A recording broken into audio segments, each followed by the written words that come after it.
চাচা চাচা কি রে এরকম কুত্তার মতো হাঁপাতে হাঁপাতে আইলি কে? চাচা আপনার ছেলে তো ভূতে হচ্ছে চাচা। বস কি রে, চল দেখি।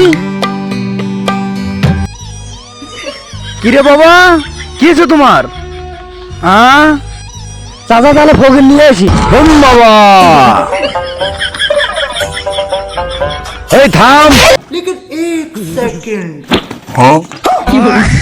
ওরে ধর, ওরে ঘরের মধ্যে নিয়ে ভালো করতে হবে।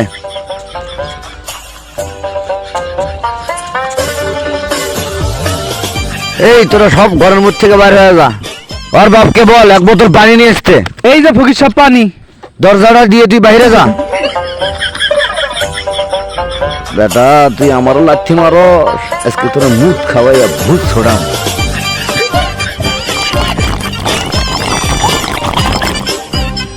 হাই রে আমার পোলাটার কি হলো রে? হাই রে বাবা রে, ফকির সাপ। এই নে পানির বোতল, এই পানি ওরা দিনে 2 বার করে ছিটাবি আর দিনে 2 বার করে খাওয়াবি। ঠিক আছে ফকির সাপ। তাহলে যাই। বাবা এই পানি দিয়ে গেছে ফকির সাপ, বলছে মুখে ছিটালেই আর খাওয়াই দিলেই ভালো হয়ে যাবে। দেখি একটু মুখে ছিটে দেই। কি করলি, পানিগুলো ফেলে দিলি? আব্বা এলে পানি না এলে ফকির বাবার মুখ।